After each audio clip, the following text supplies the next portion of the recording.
Como eu fiquei comunista desde os 4, 5 anos, no sertão da Bahia, posso falar assim, vendo o que meu pai fazia, o que ele falava, os livros que ele tinha escondido, que eu lia na década de 30, na perseguição de Getúlio, e dali para cá eu comecei a pensar desse jeito, né? Do jeito do socialismo, que é assim uma participação de todos no fruto do trabalho. Então eu penso assim, né? Todos nós que somos de ONGs, de organizações, que não somos de nada, né? Principalmente vocês jovens que vieram para Ubatuba, porque escolheram vir para Ubatuba, né? Tem aí, os meus filhos escolheram ficar aqui, o João escolheu ficar aqui, o Paulo foi para São Paulo, né?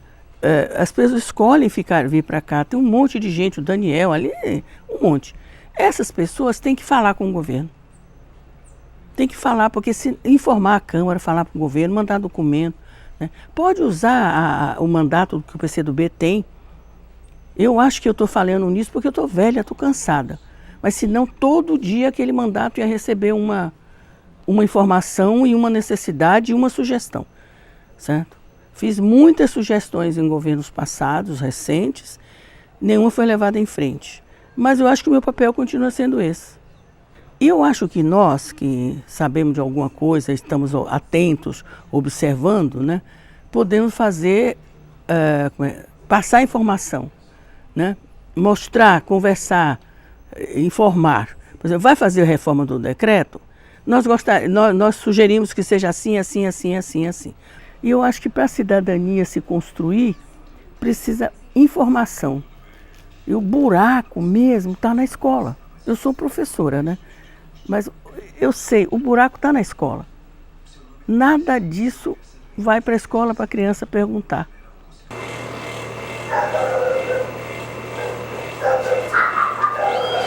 Se as crianças vivessem essas experiências, aí tem a experiência do vocacional, como é que acabou?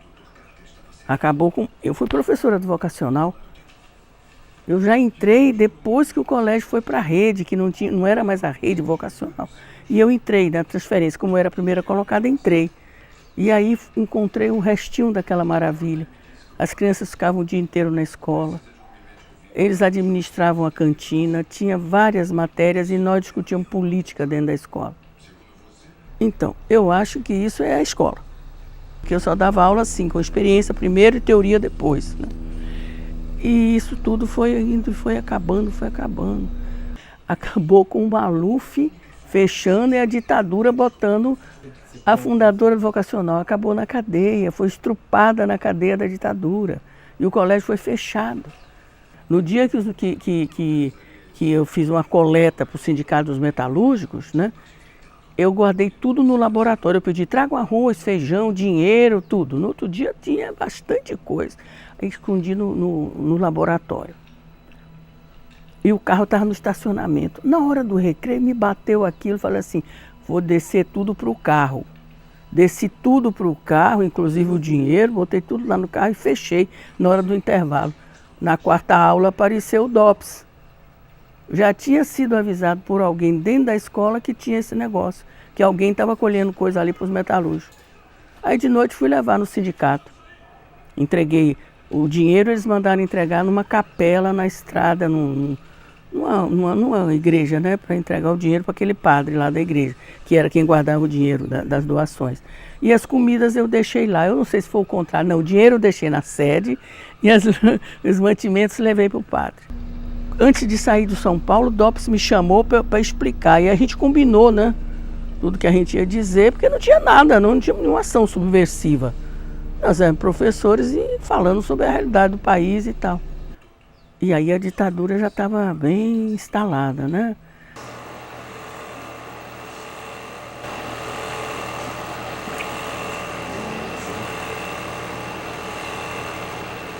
A gente pode dar um exemplo, só um maluco do Partido Comunista para poder falar. Falar em cidadania. Então, esse não tem esse tema na escola, né? O conceito de mais-valia, eu aprendi madurona já. Quando eu saí da JUC, conheci o PCdoB. Eu nunca tinha ouvido falar na ideia da mais-valia, né? Que, afinal de contas, é a base do socialismo. Hoje eu vejo a China o governo chinês fala assim, nós administramos a mais-valia. Você pode vir aqui fazer sua empresa, mas a administração da mais-valia é nossa. Isso é uma ideia preciosa, né?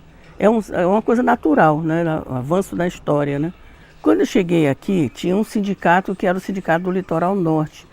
Tinha sido fundado em Caraguá. Aí o presidente faleceu, era idoso, e aí não tinha sindicato. Então, eu comecei a trabalhar para fundar o Sindicato Rural, né? Não tinha gerência nenhuma do partido, o partido nem estava ativado ainda, né? Mas depois fecharam todas as rádios comunitárias, proibiram de ter rádios comunitárias, porque a gente operava numa faixa mais baixa, né? Mas permitiram para as igrejas crentes continuarem. E aí ficaram estabelecidas as igrejas crentes, as rádios antigas, né? Aqui não dá para ter terra. Por quê? Porque a área toda do município, 88 qualquer coisa por cento, é parque. E o resto, o que é que sobrou? 11 qualquer coisa. É o resto todo. Para ser cidade, para ser isso, para ser tudo, né? Então, só tem 11, pouco por cento que é área utilizável. O parque tem também a área de amortecimento, que ninguém sabe onde é. É onde tiver, pelas definições que eles dão. Antes era 10 quilômetros, depois era 12 quilômetros, depois ficou assim, é onde tiver um ecossistema que o parque ache, que associado, um ecossistema associado, que o parque acha que é importante, que não pode ser mexido. Quer dizer, você também não sabe onde é. Como é que o empresário vai fazer casa aqui, mesmo aqui, não estou falando casa para pobre, casa para rico mesmo, né? Não pode nem fazer, né? Porque vai lá que está na área de amortecimento. Então a situação de Ubatuba, em termos de área, é crítica. Por isso a insistência da agricultura familiar. Ó, esse meu quintal aqui, eu acho que tem 47 metros daqui até lá, fora tirando a casa tudo, eu já medi com passada ali, né? Já colheu couve aqui, vendeu, já colheu alface, já colheu cheiro verde. Já ganhou ano passado, aí depois parou, né? Ganhou uns 500 pau aí, vendendo lá na feira. Agora veja você, o atual prefeito, ele tem programas maravilhosos para cumprir. Programas, não são leis aquelas que dizem assim, o prefeito faz se tiver dinheiro, se quiser, não. É programa, é obrigado a cumprir. Tem o programa da economia solidária, que é de uma amplitude imensa.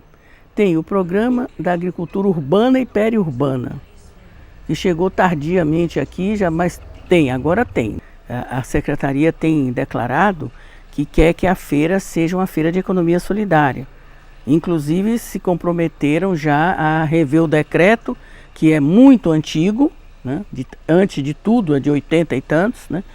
O decreto da feira, para colocar como economia solidária.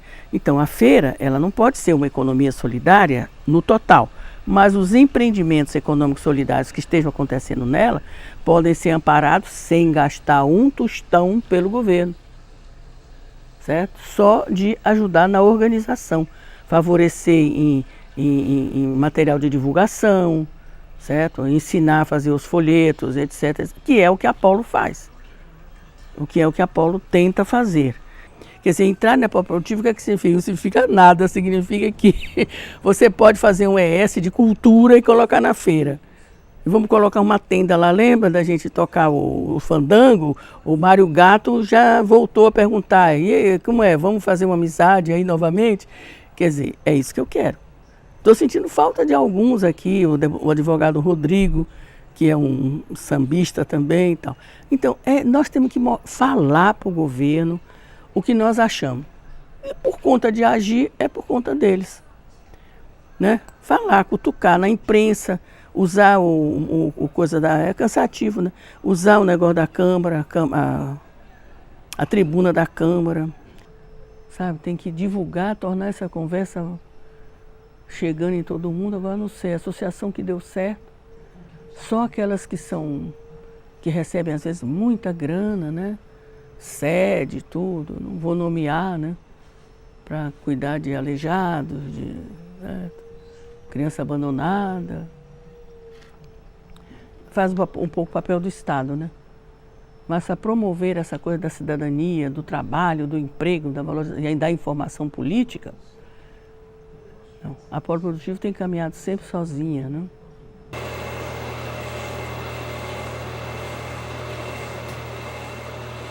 Então, outra coisa que eu acho que pouco divulga, eu sou muito ansiosa de fazer as coisas. Eu queria mandar uma mensagem para a TV Justiça, dizendo o seguinte: por que vocês não divulgam o MEI? O jardineiro pode ser MEI. Então ele saiba prestar o serviço. O que ele precisa? O apoio da prefeitura, por exemplo, né, para divulgar um cartãozinho dele, fazer o cartãozinho para ele, agora você vai lá e reproduz esse cartão, distribui isso no bairro. Então, eu acho que a legislação, o avanço da legislação está pouco divulgado, né? A lei da cooperativa precisava ser revista, porque ela é concebida como empresa cooperativa. Então ela não é desse jeito que deveria ser. Mas eu acho que a lei que Ubatuba tem desde 2014, se implantada, dá um salto de qualidade fantástico. Por isso que o programa do PCdoB é principalmente isso. Eu apresentei o ano passado, mandei cópia para o prefeito, né? E estou querendo chamar o partido para reapresentar, acreditando que o governo vai manter aquilo de aceitar, né, caminhar por esse caminho. Um passo já deu. A feira é uma feira de economia solidária. Isso já é uma coisa boa, né? A feira pública mesmo. Só falta ir para os bairros e investir um pouco mais nessas coisas. Associações de bairro, eu acho que nenhuma deu certo, porque todas foram feitas para eleição, com a ajuda de um candidato, com a grana de um candidato, e como a gente não tem o espírito coletivo, o espírito de todo mundo participar, o cara que é eleito presidente da associação, ele tem que se virar sozinho, ele tem que procurar tudo, as associações não vão para frente, né? Tem associações aí que prestam caridade, que vão para frente, às vezes são ligadas às igrejas, às vezes não, fazem um grande papel, certo? Mas a proposta da Polo Produtivo sempre foi outro. O Polo Produtivo foi organizar o trabalho artesanal, né, para poder participar no mercado diretamente. Como o sindicato agora está usando aqui a minha varanda até arrumar uma outra instalação, né, eu acho que a gente vai ter um avanço, né? A gente não pode vira, mas cai no poder público, né? Se a gente não fala, eles também não ouvem, né? Eu acho que é natural quando a gente assume que é possível superar esse capitalismo, né, e ter um outro sistema. Mas isso não é falado, né? Ao contrário, é excomungado, né? Eu tenho uma vontade, sabe, de descobrir um jeito